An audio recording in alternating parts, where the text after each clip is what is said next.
ลำไพลำหน้าจอมนี่ก็ที่ว่าโอเคเลยล่ะ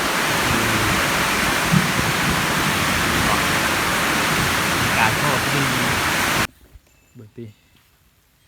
โลบกระเจกระจายด้วยโอ้ยมาอีกแล้วทุกคนฝนผ่าเลาะศพมันแถวนี้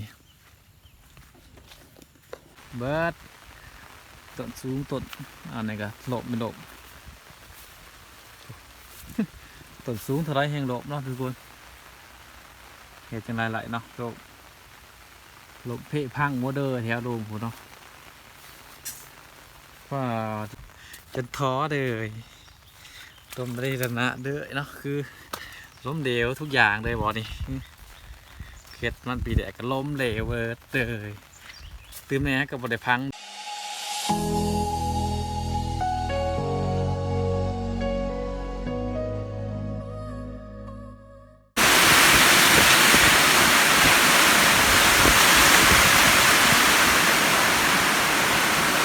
บอกคิดบาบัติมาแห้งป่านนี้เนาะทั้งลมทั้งฝนก็ดูสุดยอดเพนเมนต์เลยสบายดีกับทุกคนขอส่องบุญดีนะถ้าเป็นบรรยากาศฝนตกยามแดงทุกคนเลยมาแห้งขนาดทั้งลมทั้งฝนเริ่มสภาพดูแย่หน้าเนาะยอดอยากก็เลยตายถ้ากันอยู่ตรงนี้จอดเราคนก็ไฟไปเลยเอาไปคนนะครับความลมแห้งอยากวัดมาพร้อมลมสุดยอดถ้าว่าพายุเขานี่เนาะพายุและลูกฝนเนาะทั้งลมทั้งฝนมาพร้อมกันเลยไปลำหน้าจอมนี่ก็ที่ว่าโอเคเลยล่ะการโทษดีการไปเรื่องด้วยบรรยากาศยอดหนาวขึ้นมา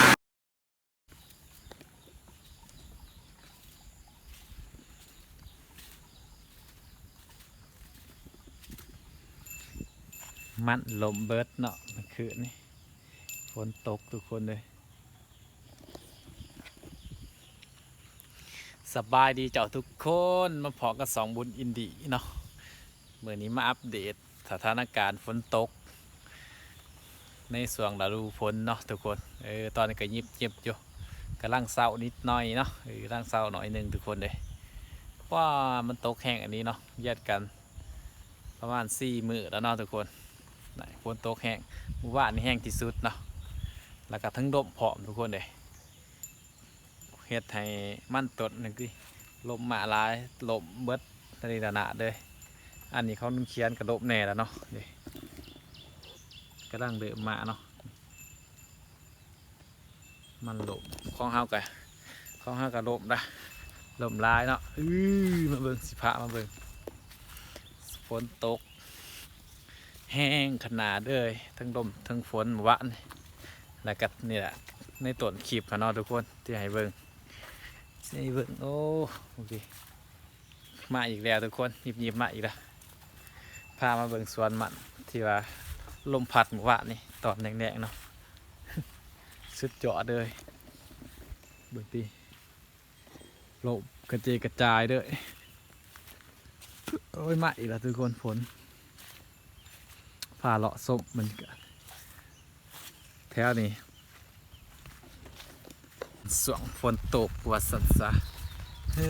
ยมาแถวนี้ก็ล้มนะดินานๆเบิดแต่ห้องเฮาก็ได้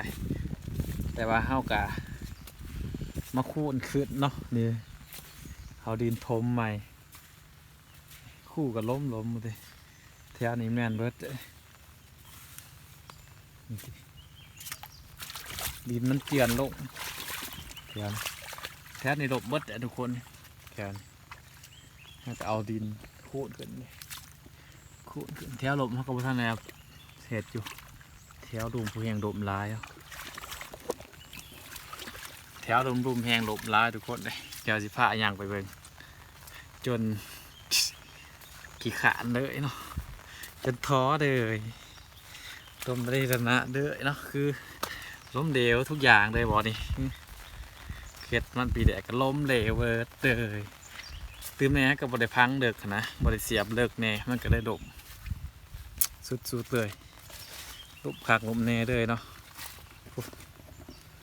ลบไปดมพี่ดึกพี่เดือนี่แถวนี้แห้งลมพี่ดึกเนาะเขาคูนขึ้นไล่บอกคูนบอกได้ละจำสิคูนนะแต่ว่าน่ะก็ยังลมคือเก่านี่ลมเพิดเห็ดยังบ่ได้สวงนี่ฝนตกปล่อยมันเลยเนาะทุกคนใครเนี่ยฮะตัดได้คูนขึ้นแน่น้อยหนึ่งเนาะคูนขึ้นใหม่ดิลมแถวนี่ลมเบิดเฮ็ดจังไรไหลทุกคนนึงดิต้นมันนี่หนาๆบ่ได้ต้นน้อยต้นใหญ่ดินมันเจือนนะทุกคนดินเจือนมันจะได้ลมมาอีกละตกไก่ตกดีได้หยาฝนเนาะลมต้นสูงเนี่ยกับลมเบิดเลยสิเป็นตังสีเด้อเลยฝะมาเบิ่งลมสะจมครัวไปเบิดเลย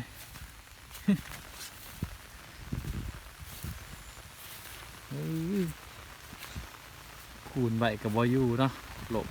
เบิดต้นสูงต้นอันไหนกันหลบเป็นหลบ ต้นสูงเท่าไรแห่งหลบเนาะทุกคนเหตุจังไรไหลเนาะหลบหลบเพะพังโมเดอร์แถวโดมผมเนาะว่าจิตแถวนี้หลบเป็นหลบ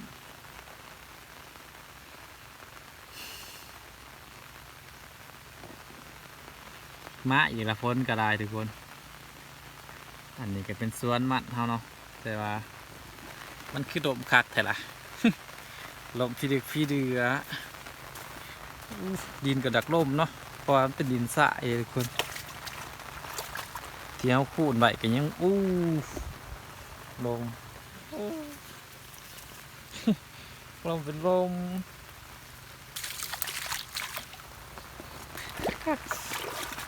โอ้ดินลมดีไว้แถวนี้ตอนขวดนี่มันเป็นอย่างสีข่าอยู่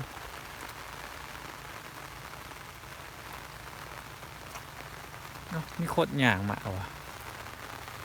ไพ่ไม่หย่างหรอกเหยียบคู่มันจะมุนเวิร์ดว้าสิโถใครมาเหยียบวะ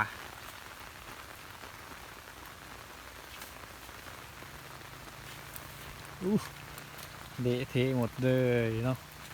สิเป็นตาอยู่เนี่ยบ่น่าเหยียบมันน่าเสยวะโอ้ผู้ใดว่ามาเห็ดสิเป็นตาหลอดอยู่วะนี่คือโพโตขักไงดินเจือนเจือนลมขนาดได้ทุกคนไปบ่ได้ไปบ่ได้ขวดดมด้วยเนาะช่วงนี้ไปบ่ได้เลยไปกัดนี่ดมเป็นดมด้วย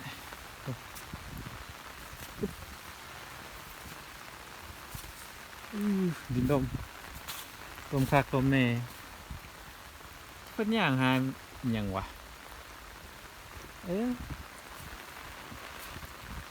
มันดมก็ย่างมาเนาะจนพูดเลยลมนั่นนี่นะนะเด้อเนาะทุกคนลมขนาดไปจะได้กระสร้างเพิ่นเนี้ยบริโภคน้ำเพิ่นปานนั้น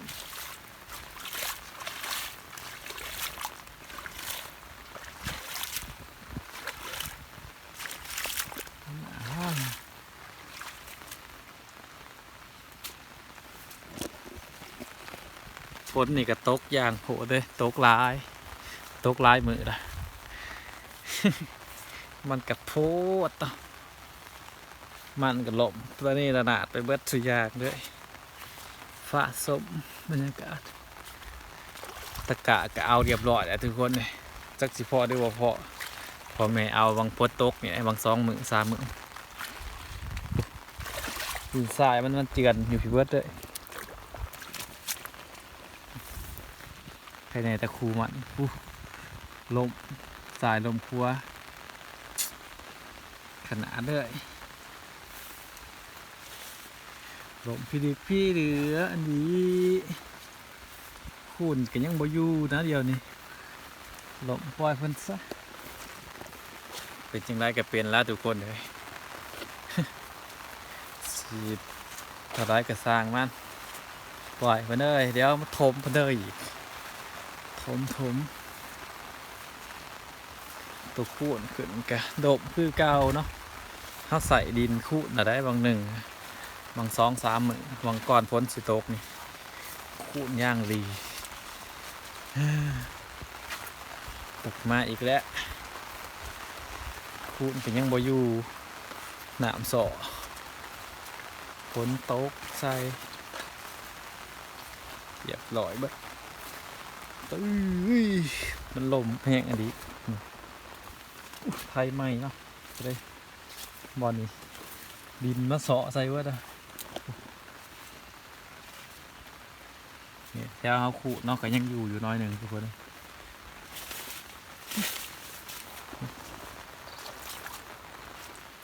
เขาขูดเนาะทุกคนเขาก็ยังอยู่ขูดขึ้นอีกพี่นาสิเฮ็ดใหม่อยู่สิปักลงเลิกๆก็เก่าอีกได้ซ้ำได้เนาะมันก็เป็นจังซี่เนาะใครเนี่ยได้ขูดแถวนี้เนาะขูดขึ้นถมใหม่อีกข้าสันแมนลบมัดแถวนี้ตัวบริคูนกับลบมือดิดินเจือนออกวัดอะผมดินมันฟังทัดได้เลยแตก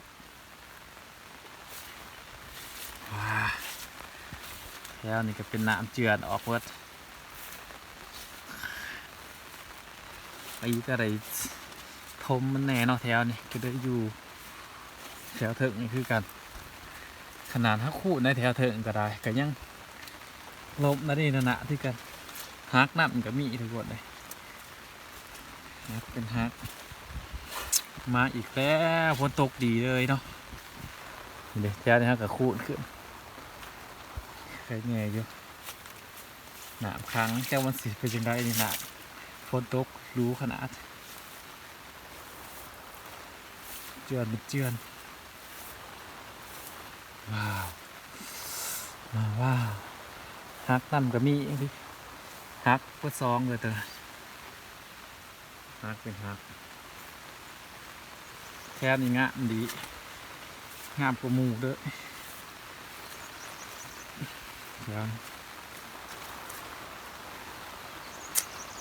สีดเดียวนะสีดยาเท่านึงมันก็เลยงามแค่รูปมาสีดเท่านึงคือกันเนาะ2 เถื่อเท่านึง2 เถื่อได้แถวนะไปจะสิเป็นอย่างไรฟังเบิ่ง